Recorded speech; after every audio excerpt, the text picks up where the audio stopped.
President Buhari has sought amendments to the Petroleum Industry Act 2021. Buhari's request was contained in separate letters to the Senate President Ahmed Lawan and House of Representatives Speaker Femi Gbajabiamila and read at the commencement of plenary on Tuesday. Buhari in the letter said the amendments became imperative after a review of the administrative structure of both the Upstream Regulatory Commission and the Nigerian Midstream and Downstream Petroleum Regulatory Authority.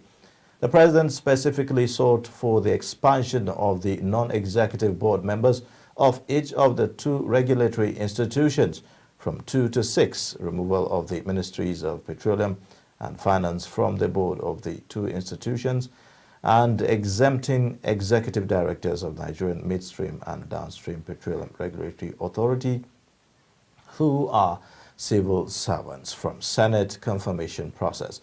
Buhari said the inclusion of the Ministries of Finance and Petroleum in the board of the two agencies may bring some complications in some decision-making, especially on issues of staff-related matters. That's what we'll be looking at, and we are joined by Dr.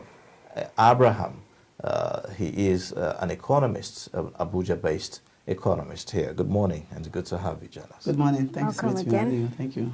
Yes. Yeah. Do you agree with the president that the structure there could cause some kind of complication? Well, certainly decision-making requires like people voting, maybe 50-50, 3 people deciding, not a situation where you have a tie, and having just 2 members on the board could lead to something like that. But if you look at what the Petroleum Industry Act provides for, the upstream and the upstream and midstream has a regulatory commission together, while downstream has its own separate. Upstream. Upstream has its own separate commission, while midstream and downstream has one commission. Now it provides for one non-executive chairman and 2 non-executive members. The point the president is raising from Section 11 and 34 of the Petroleum Industry Act is that having that number of executive does not present a situation where people are represented across geopolitical zone. You just have 2 people, so you cannot tell where they are coming from, and you have the other zones left out. So the whole idea is to ensure that the board becomes inclusive in terms of decision making and inclusive governance process. But if you also look at the concept, there's also a room for an executive chairman who will be known as commissioner chief executive or commissioner chief officer, something like that, chief executive officer. And then there's 2 space again for executive members of the commission. So one begins to wonder why the interest is to expand the 2 non-executive members to 6, why we're not talking about expanding the executive ones to 6 as well. So instead of going back and forth on the PIA that has just been recently passed, this is a good opportunity to just take a look at the entire act to see issues that can be fixed using this window. Okay, so looking at the PIA in a holistic manner, would you say this is not the only part, that needs attention or that needs amendment? Do you think there are other sections in the PIA that also need amendments? That's exactly the point I'm trying to bring out. Because, the way bill process works is that first you have draft. There are legal drafters that put these things together. And for the petroleum industry bill as at then and act as it is now, it has a long history. Lots of professors, lots of institutions have invested time, resources, and energy to come up with this current version of the Petroleum Industry Act that we see. So it's important to ensure. I just hope that those people were carried along in the course of all this passage, because those are the people that can actually point out structural issues that need to be addressed. Now, when it gets to the National Assembly and it's read for the first time, and then it's read for the second time, it goes for public hearing and things like that, there are a lot of people, institutions, individuals, consultants who engage in bill analysis. The bill analysis process is to ensure that you identify issues that are in the bill but requires attention so that you call the attention of stakeholders to those issues before it is passed. So avoid this back and forth, back and forth. So once it gets passed and moved to the president's desk, if I may use that word, I believe there are also a team of experts working in that office that scrutinize bills and things like this. So so rather than saying that it's too early for the amendment, rather we commend them for even saying these issues. But remember, how did we miss this before the signing of the bill? I think that's the major concern for many. That, I mean, we just signed it just recently, and this is something that's supposed to have been perused, supposed to have been vetted, scrutinized before the final ascension by the president. So how did we miss that if we have gone through all this process? You're talking about the bill that had 200 and something pages. So it's voluminous, no doubt. So the point, just to answer directly, I sense that the bill analysis process of the first draft, second draft, of the when it was read for the first time, second time, perhaps was not too intense. But I cannot necessarily precisely say at what level that bill analysis process was omitted. But because the bill analysis process, if people analyze the bill to identify issues that are likely to cause problems later, and if you don't channel it to the right committee or to the National Assembly, they may not be able to capture your views. And then when the National Assembly invites people for public hearing and people don't turn up, or they get there and the time to present is too little, these issues can be omitted. But again, providing that clean draft for the president to assent is also something else. It's on that level. But don't forget, when it gets to the president level again, analysis takes place. So the point is that, are there other issues that are in the act that is likely to also have attention? And the answer clearly is yes. What is making the headline now is that they want to expand the non-executive commissioners from 2 to 6. And I just called your attention again that both section 11 and 34 of the Petroleum Industry Act 2021 provides also for executive members. So one executive chairman, commissioner chairman, let me just paraphrase, and then 2 executive commissioners for finance and admin. So these two commissioners now will be which zones are going to get them? Who will be commissioner for finance? Who will be commissioner for admin? How about expanding that space also, so there'll be maybe commissioner for maybe human resource, maybe research, maybe training, maybe something like that. If indeed we want to ensure that it is inclusive in terms of internal governance structure of this and regulatory commission. So these are some of the issues that need to be also looked at, given the opportunity that the amendment provides. Okay, do you think that this could perhaps affect the implementation of this act, given the fact that now we have to now go back to the legislature to begin to look at, this amendment? No, it won't, and I'll be straight on that.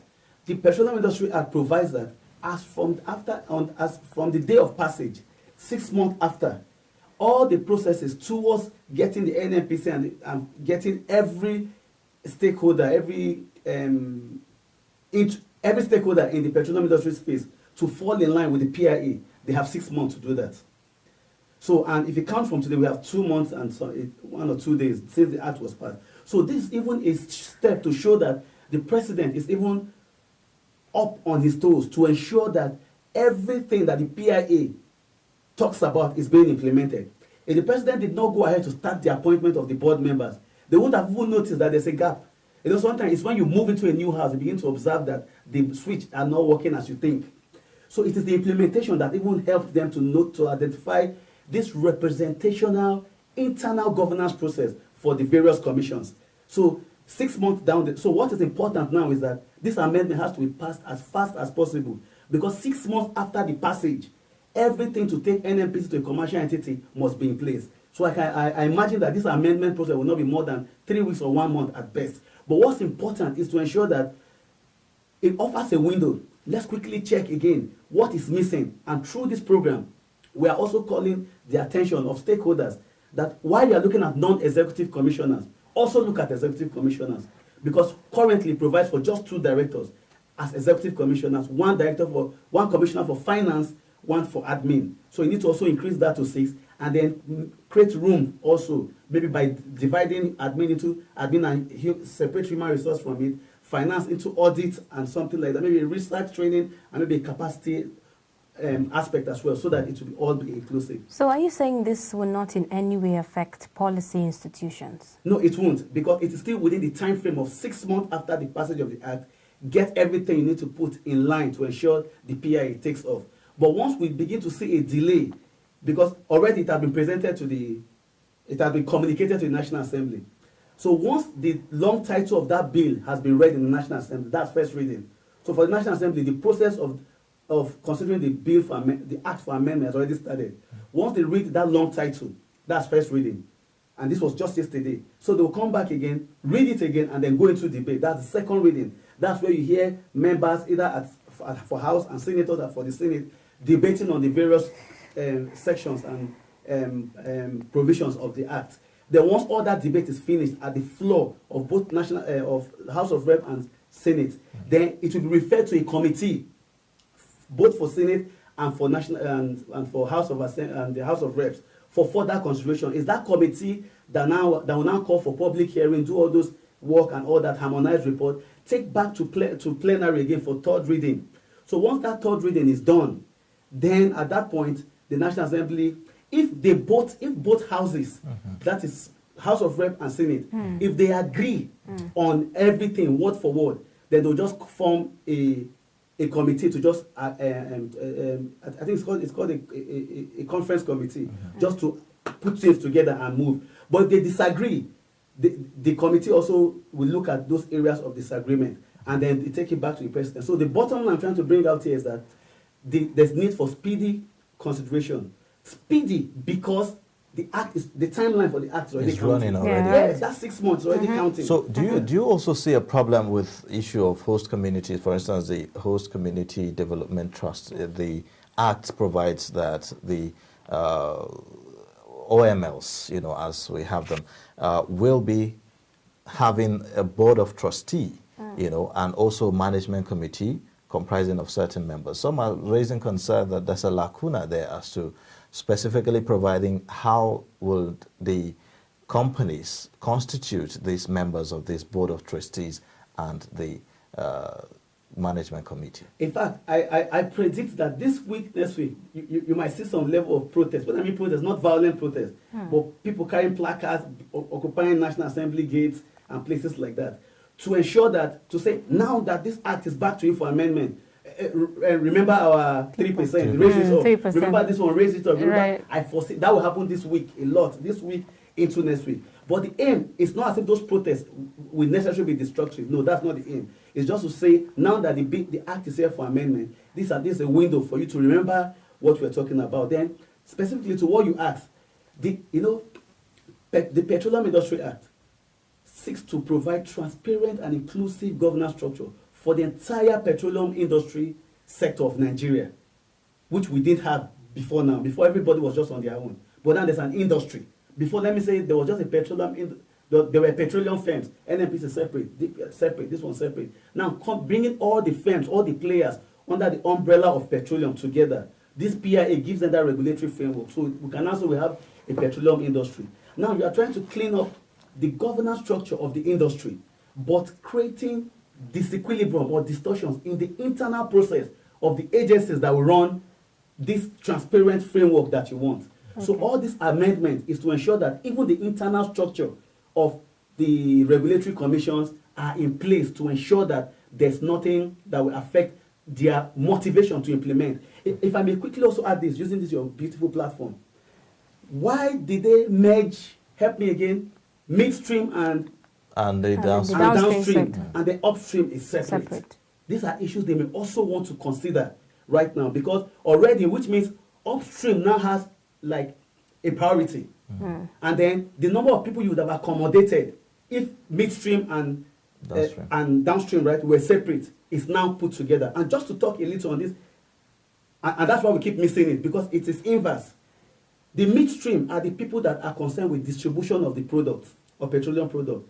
Then the upstream is up, but it's down. They're the ones that explore. Right. That's why even us as economists, we miss it from time to time. Upstream, but they're the one down. They're the one in the ground. Extracting crude oil product, extracting generally. Their hands are dirty. They are the engineers, are the ones on ground, inside the sea. So the primary, extracting primary sector, primary participant of that sector. Then the downstream You see the reverse. Are the ones up doing petrochemical products. So that's why it gets confusing. So in other words, they have clearly different roles. And if we want to talk about diversification, is to empower these downstream people to become more innovative with our petroleum products. Now, do you see that we are likely to run into the same trouble for which the PIA was trying to solve? The issue of having firms and companies running everything, even though they may have a license to operate just upstream, and then you find that they are doing mainstream and downstream as well. So do you think that we are likely to have that with this arrangement of midstream and downstream? Using the words of Bispala, that is why we need to take advantage of this period to see what else we can fix. So clearly on your platform, we've seen that merging two of those sectors can lead to a situation where investors looking at the PIA to figure out where to invest. For anybody in the midstream and downstream, it will become confusing. So you now have firms registering to be players in both midstream and downstream. So you have one firm here who's also checking out his interest in the other side. Only the upstream is clear. So in fact, this is an opportunity. There's need for town hall meetings on this Petroleum Industry Act amendment. And the National Assembly has a very good platform to do that. But how much time do we have? How much time do we have? Exactly. Everything needs to be done very fast.